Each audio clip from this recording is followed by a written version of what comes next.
The air smelled of roses and champagne, thick with the sweet illusion of forever. My veil brushed against the polished aisle as I walked toward him, my heart pounding to a rhythm that felt too fast for comfort. Cameras flashed, laughter spilled from every corner, and the crowd rose to its feet in a wave of admiration. This was supposed to be the happiest day of my life. I had dreamed of this moment for years. The white dress, the golden light streaming through cathedral windows, the hush before the vows. And yet, as my eyes locked with his, something inside me faltered. His smile was perfect, dazzling even, but his gaze carried a weight I couldn't name. For the briefest second, it wasn't warmth I saw. It was possession. The priest's voice echoed, steady and sure, reciting words older than either of us, for better, for worse, in sickness and in health, till death do us part. Each phrase fell heavy, like stones sinking into water. The guests leaned in with soft smiles, waiting for us to repeat them. "I do," I whispered, my voice trembling in a way no one seemed to notice. His response came smooth, almost too smooth. "I do." The words hung between us, binding, irreversible. My stomach tightened as the applause erupted, drowning out the faint unease pressing at the edges of my joy. We kissed, and the cameras clicked like gunfire. I remember thinking how strange it felt. Our lips met, but his hand on my back was firm, almost unyielding, like a grip rather than an embrace. I told myself it was excitement, adrenaline. That's what brides do. They explain away the shadows. With fairy lights, the reception glowed with music and laughter.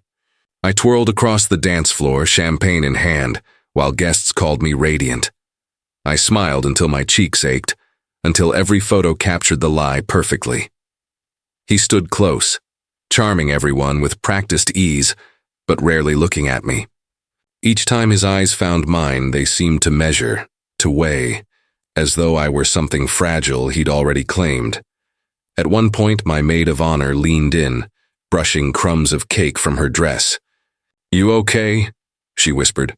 "Of course," I said quickly, forcing a laugh. "I've never been better." But my gaze drifted back to him, to the way he stood at the edge of the crowd, scanning faces as if searching for something, or someone. Later, when the night wound down and guests prepared to leave, I caught him alone by the window. His reflection blurred against the glass, city lights painting him in fractured gold. He looked deep in thought, almost detached, as though the celebration was happening to someone else. "Hey," I said softly, touching his arm. "You disappeared on me." He turned, the smile snapping back into place, just catching my breath. There was nothing in his tone I could hold against him, nothing I could prove, yet I felt an invisible wall rise between us. For a heartbeat, I wondered if I truly knew the man I had promised forever to. The guests clapped once more as we made our exit, hands entwined. Confetti rained down, and our limousine waited, gleaming under the streetlights. The world saw a fairy tale, a perfect ending to a perfect day. Inside the car, silence stretched longer than I expected. I turned to him, ready to speak, but stopped. His eyes were fixed ahead, unblinking, like a man staring at something only he could see. I leaned back, veil slipping from my hair, and told myself it was nothing. Just nerves, just exhaustion. Tomorrow would be better. But deep down, beneath the champagne glow and the weight of my wedding ring, a whisper curled through. My thoughts like smoke. Something was already broken. The first morning of our honeymoon should have felt like a dream. Sunlight spilled through gauzy curtains.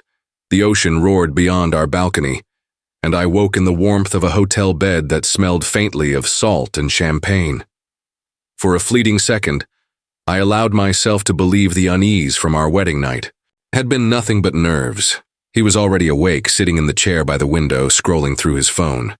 The glow lit his face in sharp lines, his jaw set. When he noticed me watching, he tucked the device away with a quickness that felt too practiced. "Morning," he said, smiling. "You sleep okay?" "Yes," I whispered, even though I hadn't. We spent the day wandering the beach, the world dressed in turquoise and gold. Strangers congratulated us, and I tried to soak in the fantasy, bare feet in the sand, his hand steady at my back. To anyone looking, we were the picture of newlywed bliss, but small shadows threaded through the sunlight. At lunch, when I reached for the menu, he slid it away. "I'll order for you," he said lightly, not meeting my eyes. I laughed, uneasy. "I can choose, you know." "You don't like spicy food, trust me." His tone was gentle, almost playful, but final. I let it go because arguing felt absurd. In paradise. Still, as the waiter scribbled down the order, I realized I hadn't spoken a word about what I wanted. Later, as we strolled through a marketplace, I paused at a necklace, delicate silver with a tiny pearl. Before I could ask the price, he pulled me away. "You don't need trinkets, I'll get you something better back home." His hand closed firmly around mine, guiding me forward. It was such a small thing, but it lingered. A husband protecting his wife, or a husband deciding what she deserved. That night, lying in the dark beside him, I thought of the necklace and how quickly his grip had tightened when I resisted. My wrist still felt the ghost of it. The days passed with more beauty, more laughter, more subtle corrections. He teased me when I tried broken phrases in the local language. He insisted on handling every payment, slipping my purse out of reach with a smile. He told me which dress suited me better before dinner, and when I hesitated, his eyes sharpened. "Don't. You want to look perfect for me?" The words stung in ways I couldn't admit. I nodded, changing into the dress he preferred, even though it wasn't the one I loved. One evening, as the sun bled into the horizon, I dared to voice what had been gnawing at me. "Do you think we rushed into this?" I asked softly, my toes sinking into wet sand. He stopped walking, staring at me as if I had broken some unspoken rule. His smile returned, but it didn't reach his eyes. "You're tired," he said finally. "Don't let silly thoughts ruin what we have." I didn't mean, shh. He pressed a finger gently against my lips. "Don't overthink. You're mine now. That's all that matters." The sea roared louder then, drowning the silence between us. I wanted to believe him, to believe this was love. But his words clung to me. "You're mine now," like a lock snapping shut. Back at the hotel, I lay awake while he slept soundly beside me. I stared at the ceiling fan turning in slow, endless circles. My chest tightened with the memory of his finger against my lips, not tender but silencing. Outside, the waves kept crashing, relentless and unchanging. And somewhere deep inside me, I felt the certainty that these small shadows were not fading.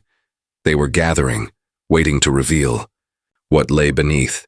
Nights on our honeymoon should have been filled with warmth and whispered dreams, but instead, I found myself staring at the empty half of the bed. The sheets were cool where he had been. The balcony door cracked open, letting in a draft that prickled my skin. At first, I told myself he couldn't sleep. Jet lag, maybe. But then I heard it, his voice low and sharp, carried by the salt-stained wind. I slid out of bed, bare feet silent against the marble floor. Peeking through the sheer curtains, I saw him outside, phone pressed to his ear, pacing. His hand moved in short, controlled gestures, the kind of movements that betrayed frustration. "No, not now," he muttered. "I told you it has to wait." My pulse spiked. He wasn't speaking like a husband checking in with work. His tone was urgent, almost threatening. I stepped closer, careful not to be seen, straining to catch more. "Don't. Call me again unless it's an emergency," he hissed. "She can't find out." The words sliced through me. "She can't find out." I stumbled back, my heart hammering against my ribs. My first thought was betrayal. Another woman. But his voice carried a weight heavier than infidelity, something darker, hidden beneath layers of calm smiles. By the time I slipped back into bed, pretending to be asleep, my thoughts were spiraling. He returned minutes later, his steps steady, as though nothing had happened. The mattress dipped and his arm draped around me with practiced ease. "Still awake?" he whispered. I forced my breathing to stay even. Almost asleep." He kissed my temple. Good. Big day tomorrow. His voice was warm, reassuring, yet all I could hear beneath it were the words he'd spoken outside. The next morning, he was the perfect husband again. Over breakfast, he laughed with strangers, cracked jokes with waiters, and brushed crumbs from my lips like he adored me. His smile was flawless, the kind that could convince anyone he had nothing to hide. But now, every time I looked at him, I saw the crack behind it. I tried to dismiss it, to bury suspicion under reason. Maybe it was work, maybe it was harmless. But doubt is a seed that grows wild once planted, and mine began to spread roots. 2 nights later, it happened again. This time I didn't hesitate. I waited until he slipped out onto the balcony, then crept closer, pressing myself against the cool wall near the sliding door. His voice was sharper, more urgent. "No, listen to me," he snapped. "We can't afford mistakes. If she notices—" A pause. Then his tone dropped, colder. "I said I'll handle it. End of discussion." My throat tightened. If she notices. That meant me. He was talking about me. The sound of his chair scraping back jolted me, and I hurried to the bed, throwing the covers over myself just as he re-entered. My chest rose and fell too quickly, and I prayed he wouldn't notice. "Everything okay?" I asked softly, feigning sleepiness. He froze for half a second, so brief I might have missed it if I wasn't searching for signs. Then he smiled. That same practiced curve of lips. "Work nonsense," he said, slipping into bed. "You don't need to worry about it." I nodded, pretending to accept it, but I could feel his eyes on me long after mine closed. Watching, measuring. The next morning, as we packed for another day of sightseeing, he slid his phone into his pocket. I caught a glimpse of the screen before it vanished, a name I didn't recognize. The contact photo was blacked out. He noticed my glance and kissed my cheek. "Ready, love?" His smile was dazzling, but my hands shook as I buttoned my dress. Because now the shadows weren't whispers. They were alive, coiled tight behind every word, every gesture. And I couldn't shake the feeling that whatever secret he was hiding, it was about to pull me into its grip. Doubt had become my constant companion. Every time his phone buzzed, every time he excused himself, I felt the tension coil tighter in my chest. Yet whenever I tried to bring it up, the conversation twisted until I no longer trusted my own memory. One evening, as we unpacked from the trip, I asked carefully, "Who was calling you so late the other night?" He didn't look up from folding his shirt. "What call?" "The one on the balcony." "You said it was work." He set the shirt down, his gaze piercing. "You must have been dreaming. You were half asleep." "No, I heard." "You think you heard," he interrupted, his tone calm but sharp. "You get anxious sometimes. You know that." My mouth went dry. Was I imagining things? I remembered the hiss of his voice, the words she can't find out. But under his steady stare, certainty began to slip. It happened again days later. I asked about the blacked-out contact I'd glimpsed on his phone. "What contact?" he said, smoothly, "the one you hid when we were packing. You're making things up now." His chuckle was soft, almost pitying. "It's not healthy, love. Always looking for ghosts." Heat crawled up my neck. Was I losing my grip? Or was he weaving a net so carefully I couldn't see the knots? The arguments grew sharper, though never loud. He didn't shout. He didn't need to. His weapon was certainty, his ability to twist. Every fact until I questioned myself. "You never told me about dinner with your colleague," I said one night. He tilted his head. "I told you twice, you just don't remember." And I believed him, at least for a moment. Because how could I be sure anymore? It was during one of these quiet battles that my best friend, Rachel, re-entered my life. She came by unannounced. One afternoon, a burst of warmth in my dimming world. "You look tired," she said immediately, pulling me into a hug. "What's going on?" I hesitated. Part of me wanted to spill everything. The calls, the lies, the way he made me feel, like a stranger to my own mind. But his voice lingered in my head. "You're anxious, you're imagining things." So I smiled tightly. Just adjusting to married life. Her eyes narrowed, scanning me. "Adjusting shouldn't look like this. You used to laugh more." Before I could answer, he appeared in the doorway, His charm flicked on like a switch. "Rachel, what a surprise. How long has it been?" She forced a polite smile, but I saw the suspicion in her glance.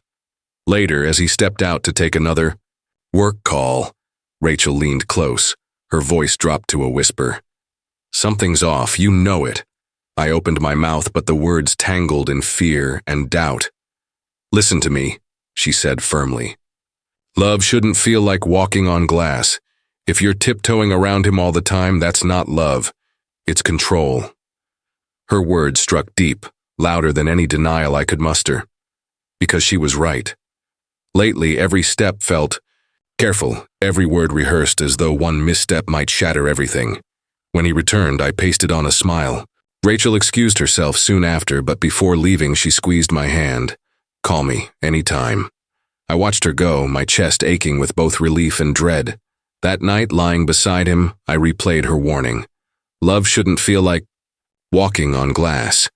Yet here I was, listening to the quiet hum of his breathing, afraid to even shift too loudly in bed.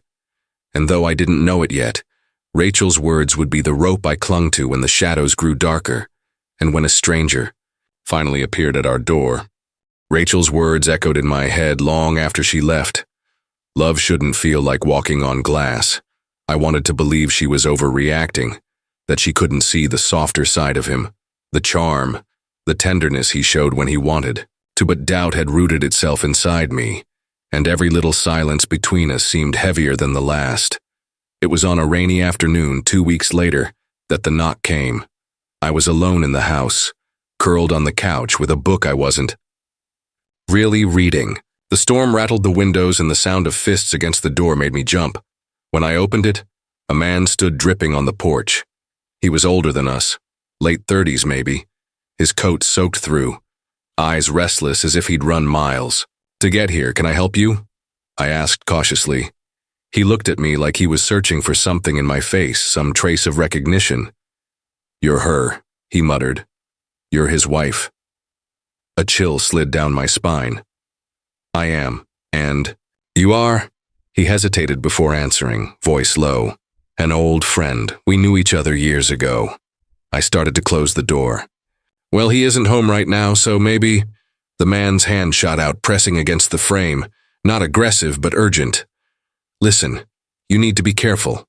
You don't know who you married." The words froze me.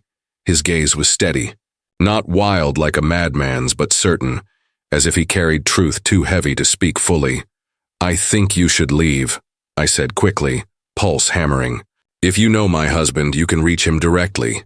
He shook his head, rain dripping from his hair. "He won't tell you. He never does. But when you start noticing the gaps, the things that don't add up, you'll remember this moment, the dear." Storm roared louder behind him, lightning flashing across his face. I stepped back, heart racing, and shut the door harder than I meant to. For a moment I just stood there, breathing fast, the echo of his words circling me. "You don't know who you married." When he came home later, I almost told him.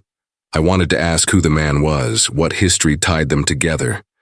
But something stopped me, the thought of his eyes narrowing, his voice twisting the story until I doubted myself again.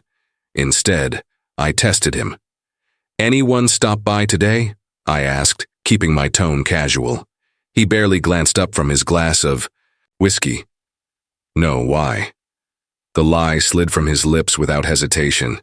My stomach turned cold. I forced a smile. "Just checking." That night I dreamed of the stranger's face, pale in the stormlight, whispering warnings I couldn't fully hear. Over the next days I replayed every detail. His urgency, the certainty in his voice, the way he said, "You don't know who you married," as though it were fact, not suspicion. I told myself he was mistaken, maybe even unwell, but a part of me knew, instinctively, painfully, that he had planted a seed of truth I could no longer ignore. And as the silence between my husband and me grew heavier, I began to look at him differently. Not as the man I promised forever to, but as someone whose past was a locked room I wasn't allowed to enter. It wouldn't be long before I found the key. The stranger's warning clung to me like smoke I couldn't wash away. "You don't know who you married." At first, I tried to silence it, telling myself I was imagining things, letting paranoia eat at me. But the lie he told, that no one had come by, gnawed at my chest. If he could lie so easily about that, what else had he buried? It started small. While cleaning his office one afternoon, I opened a drawer to tuck away some papers. Inside, beneath neat stacks of bills and tax forms, was a folder thick with yellowed newspaper clippings. My breath caught. The first headline read, "Local Bar. Fight ends in hospitalization." A younger version of his face stared back at me in a grainy photo, jaw set, eyes colder than I'd ever seen them. The article described a violent altercation. One man hospitalized. Charges dropped for lack of evidence. I flipped through more clippings. Suspect questioned in missing woman case. Police investigate assault behind diner. Each time.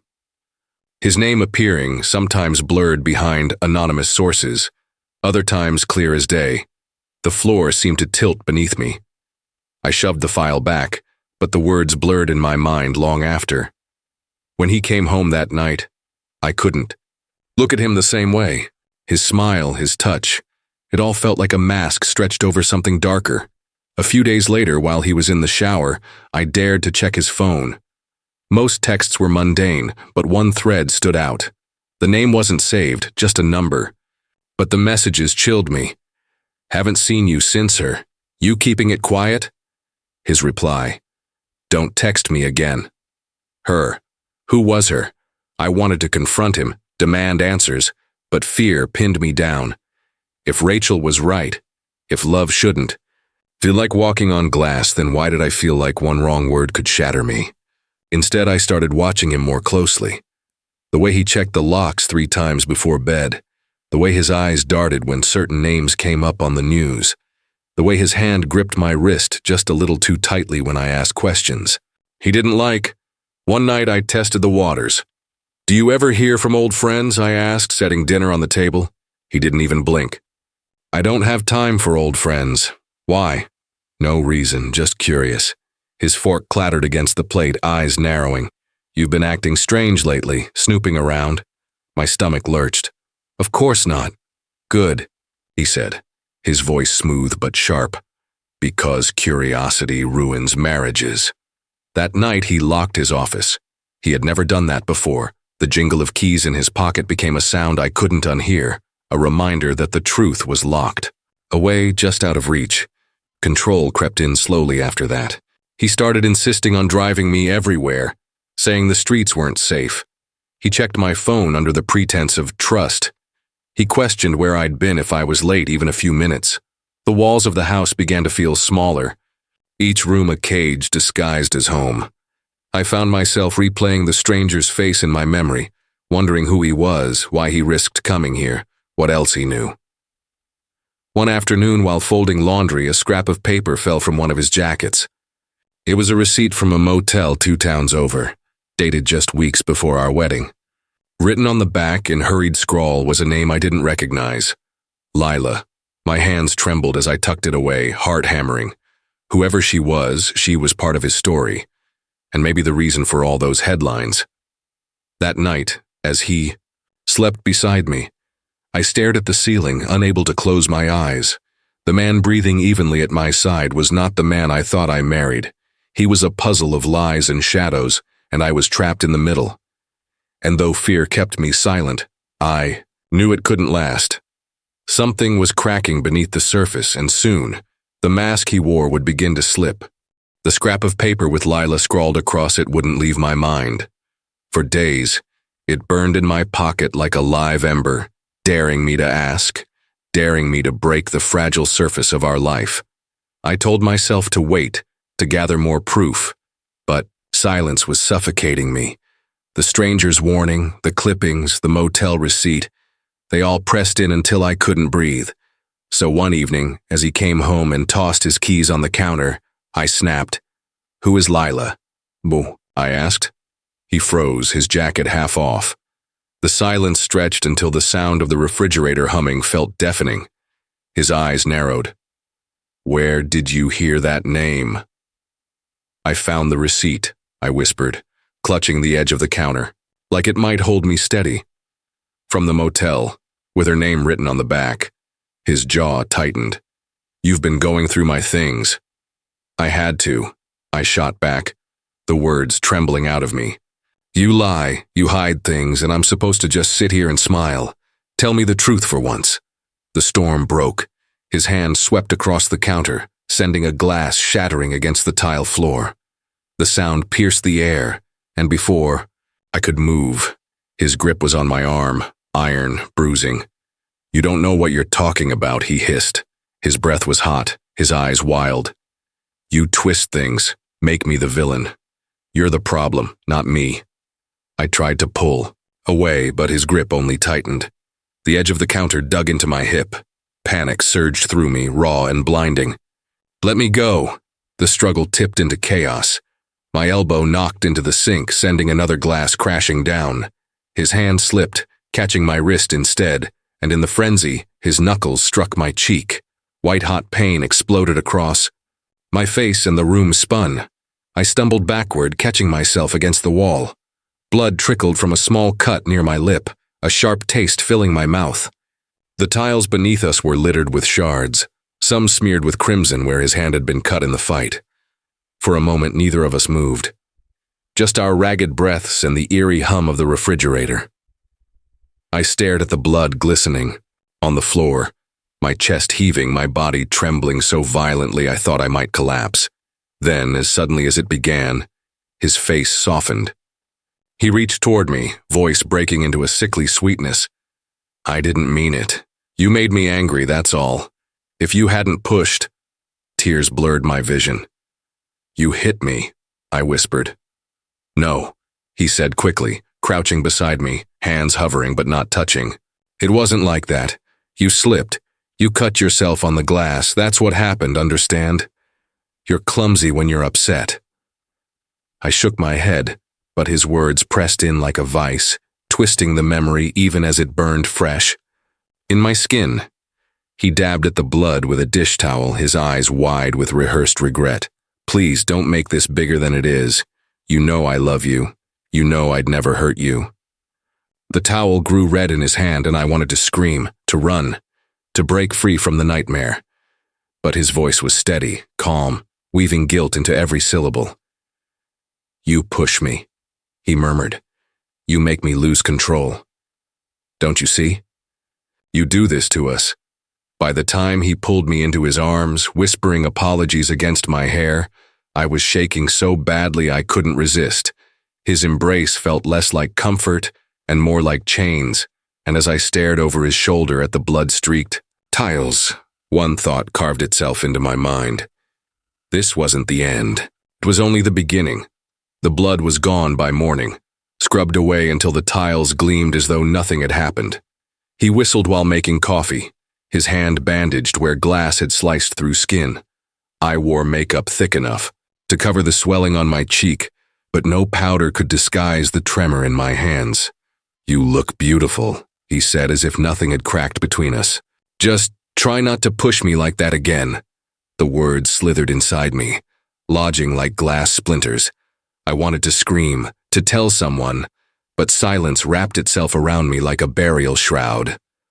Only silence doesn't keep secrets forever.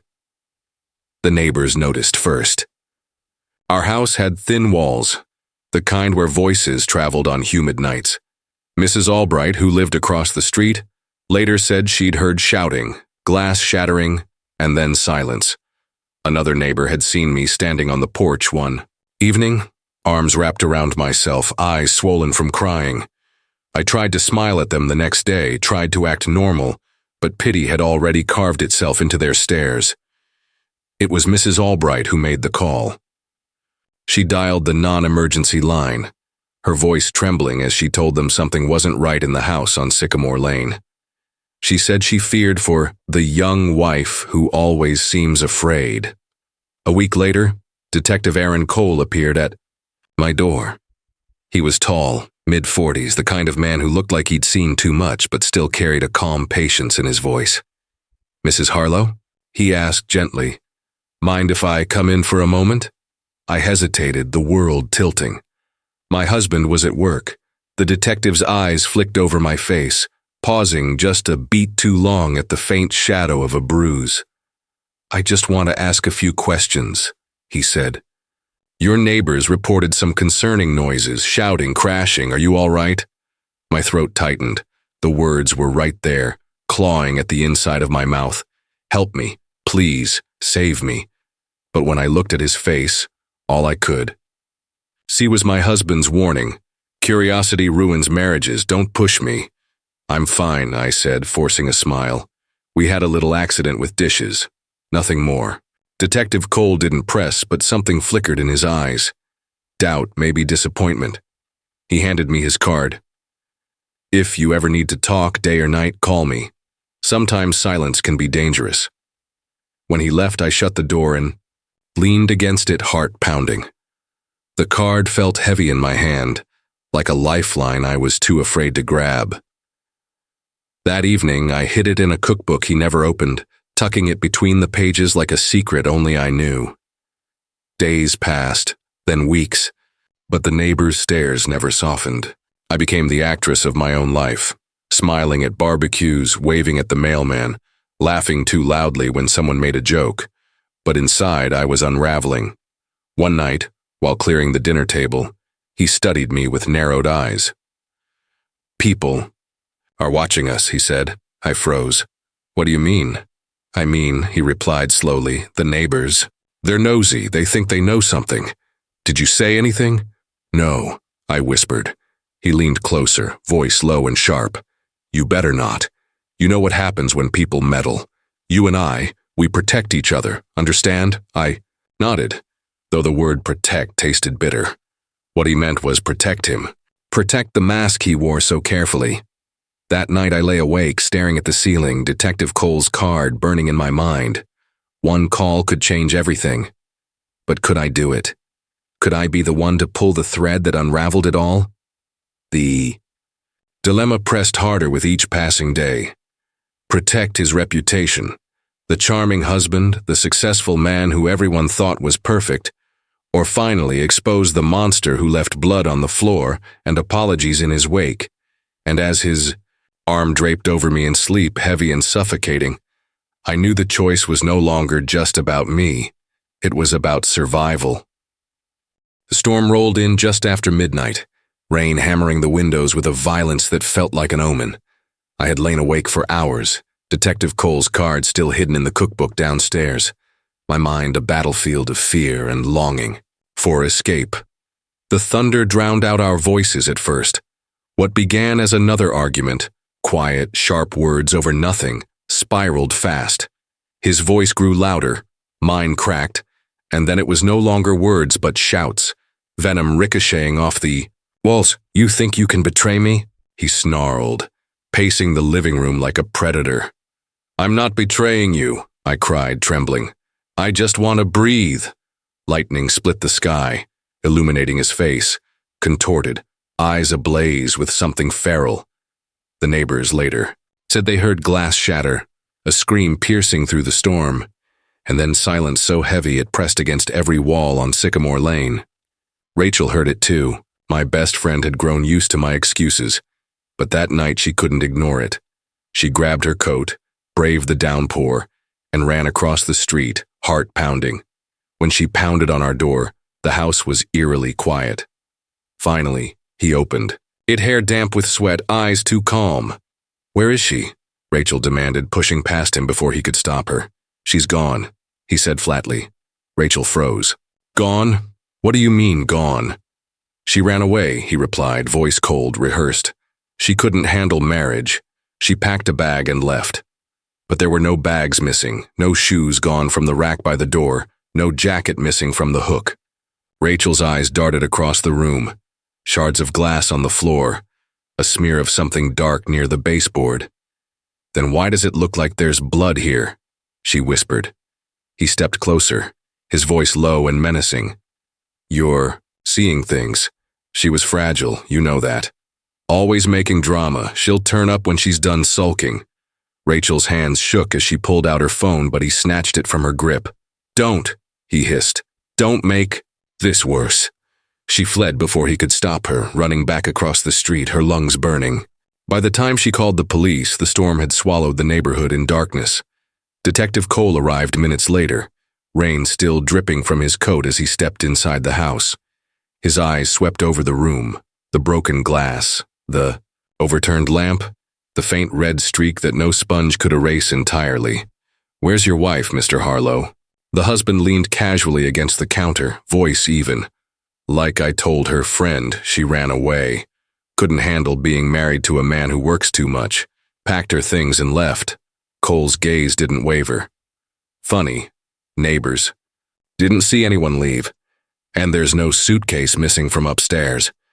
Maybe she had one stashed somewhere else," he replied smoothly. But his eyes flickered, just for a moment. Rachel stood trembling in the doorway, clutching a blanket around her shoulders. "He's lying," she said, her voice raw. "She wouldn't leave without telling me. She wouldn't vanish in the middle of the night." Cole crouched by the baseboard, running a gloved finger along the faint stain. He held it up to the light.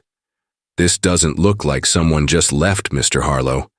This looks like someone got hurt." The husband's jaw clenched. "You people are unbelievable. My wife runs off and suddenly I'm the villain. She's unstable. Ask anyone. She's been acting paranoid for weeks." But his words rang hollow against the storm still raging outside, against the silence of a woman who should have been there to defend herself but wasn't. Cole straightened, his expression unreadable, but his voice carried the weight of certainty. "We'll find her," he said, "one way or another." As the thunder rolled again, the neighbors watched from their windows, whispers rippling through the street. The perfect couple was gone, replaced by a mystery steeped in blood and lies. And though the husband stood there calm, insisting on his innocence, everyone on Sycamore Lane felt the same chill run down their spines. Something terrible had happened. Inside that house, Detective Cole's questions lingered in the air long after he left. But for the first time, the husband felt something he hadn't in years: pressure. His carefully woven lies were no longer enough. Neighbors whispered. His wife's best friend stared daggers across the street, and the detective's gaze had pierced deeper than he liked. That night, alone in his office, he poured himself a drink and opened the locked drawer where the newspaper clippings lay. His hand hovered over them, trembling. He told himself it was control, not fear, that shook him. But deep down, he knew the mask was slipping. The memories came rushing back, unbidden. He had always believed vows were chains, not promises. "Till death do us part." Those words weren't poetry to him. They were contracts, ownership, proof that once a woman stood at the altar with him, she was his entirely, body and soul. And if she broke that vow, if she defied him, she deserved what came. He remembered. The first one, Melissa. Young, naive, quick to trust. She had thought she could leave after the fights grew worse. He made sure she never did. The papers called her a missing woman, but he remembered the look in her eyes when she realized there was no escape. Then came Lila. She had been bolder, less willing to bend, but boldness couldn't save her either. The motel receipt was a trace he should have burned, a mistake born of arrogance. Each time he told himself he was only protecting the vow, making sure they never strayed. Each time he grew more certain that control was love, that dominance was devotion. And now, his current wife, his perfect bride, was unraveling the script. She had snooped, asked questions, seen cracks he never meant to show. He should have silenced her sooner. But Cole's voice echoed in his mind. This doesn't look like someone just left. For the first time, the confidence in his own story faltered. The investigation deepened quickly. Detectives searched the house, noting inconsistencies, the missing time gaps, the locked office, the faint traces of blood he had scrubbed but not erased. They asked questions about his past, about Lila, about nights he couldn't account for. At work, whispers followed him down the hall. Clients canceled meetings. His boss asked if the situation at home was going to affect business. Even Rachel, always hovering nearby, became bold enough to confront him publicly. "You think no one sees you?" she spat one afternoon on the porch, her voice carrying across the street. But I see you, and they will too. The walls of his life, once pristine, began to close in. The vows he had wielded like weapons now felt like a noose tightening around his neck. At night he replayed the wedding in his head, the music, the flowers, her smile. He had whispered the words, "I will never let you go." She thought it was love. He knew it was a promise carved in stone, one he had no intention of breaking. Now those words echoed like a curse. The police circled closer. Every knock on the door sent his pulse racing. Every call from an unknown number felt like a trap snapping shut. His world was no longer in his control, and yet, in the dark, with the storm clouds still heavy in the sky, he clung to one thought. One vow he had always believed. If he couldn't have her, no one could. The courtroom was silent when the verdict was read, but the silence was nothing compared to the silence that had consumed her house in those final days. For months, investigators had pieced together fragments of a nightmare, shards of glass, streaks of blood, and the whispers of neighbors who had heard the screams yet hadn't intervened soon enough. But now, in this final act, the truth stood, tall, no longer buried by manipulation, no longer muffled by vows. Detectives had always suspected the husband, but suspicion alone wasn't enough. What sealed his fate were the journals, discovered hidden beneath the loose floorboards of the couple's bedroom. They weren't neat diaries, but frantic entries scribbled in margins of cookbooks, on the backs of receipts, and across torn notebook. Pages. Each page was a testimony, a plea, a desperate attempt to preserve her sanity when he was stealing it piece by piece. "Love shouldn't feel like walking on glass," she had written in one. The words echoed the warning her best friend once gave her, a truth she had ignored until it was too late. Other entries were darker, revealing moments of fear she had kept hidden from the world. Bruises explained away, broken dishes blamed on, her clumsiness and nights spent awake listening to his footsteps pacing the hallway like a predator circling prey. The discovery of her body in a shallow grave beyond the woods confirmed the worst fears. She hadn't run away. She hadn't abandoned her life. She had been silenced. The journals gave her back her voice, even in death, turning the courtroom into a stage where her story was finally told, not through dramatized reenactments or movie scripts, but in her own trembling words. The prosecution read aloud excerpts that made the jury's faces pale. "If anything happens to me, please know I tried to leave. I wanted to believe he could change, but the man I married doesn't exist anymore." Another entry simply said, "He told me tonight that I belonged to him until death. He smiled when he said it." The husband sat stone-faced as these words were read, though occasionally a flicker of anger passed across his features, the same anger that once left blood on the kitchen floor. His defense tried to spin the journals as exaggerations of a troubled mind, but the weight of her words, paired with forensic evidence and testimony from neighbors and friends, was undeniable. His obsession, his gaslighting, his violent past, all threads wove together into a chilling tapestry that the jury could not ignore. When the sentence of life without parole was delivered, a murmur spread.